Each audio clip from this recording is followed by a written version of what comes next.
This week, a half-dozen Democratic members of Congress introduced articles of impeachment against President Trump, but they don't have a chance of getting the votes in the Republican-led House.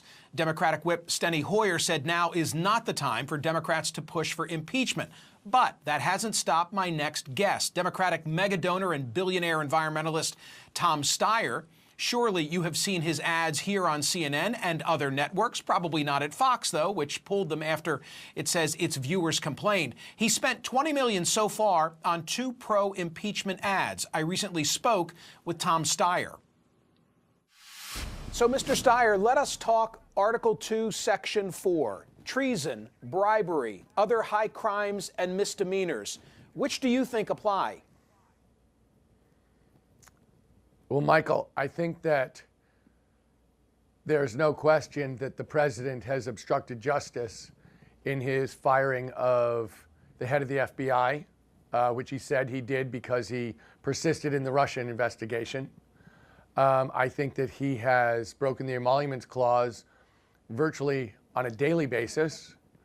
And I think that his public request for the Justice Department to do a criminal investigation of his political opponents is also a clear abuse of power, and that in effect, what the Constitution says about impeachment is that the president cannot be allowed to violate his trust with the American people and the spirit of his office. And he's clearly done that.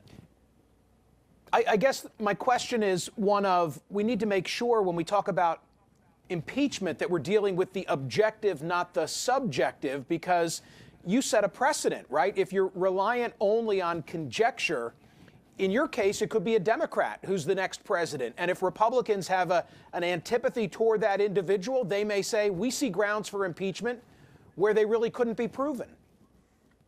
Well, I have a couple things to say about that. One is, he has committed these infractions. He's committed these acts in public. We don't need to go through the tapes of his phone calls or the tapes of his emails to see him do it, because he's done it right in front of our eyes and then he's admitted it. And the second thing I'd say is this president has committed is put us in unprecedented danger.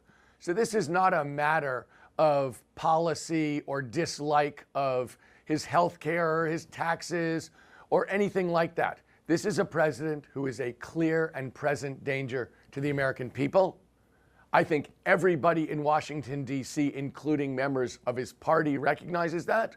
I think members of his administration absolutely recognize that. And in fact, we're seeing Senate Republicans trying to take away his ability to unilaterally use nuclear weapons because they know it's true.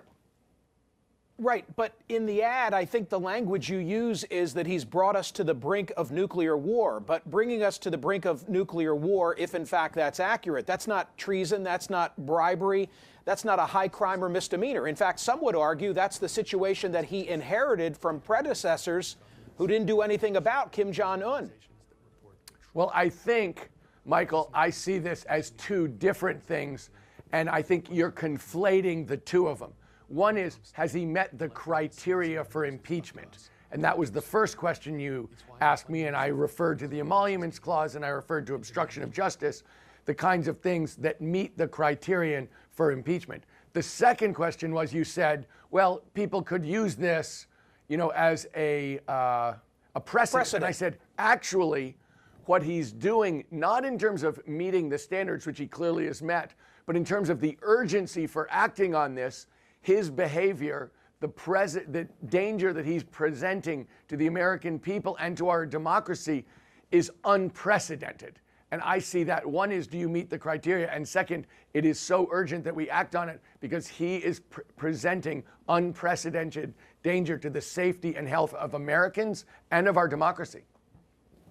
Might you be helping him? Might you be helping him insofar as the Trump base sees your ads, the whole country can't help but see your ads, and they interpret your ads as your attempt to overturn a legitimate presidential election that we just had, and they therefore become emboldened in their support of Donald Trump?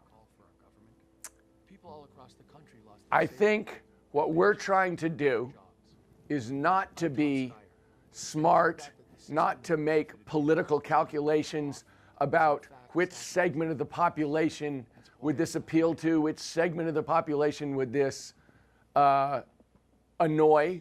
But instead, we're trying to do something very different from that, Michael.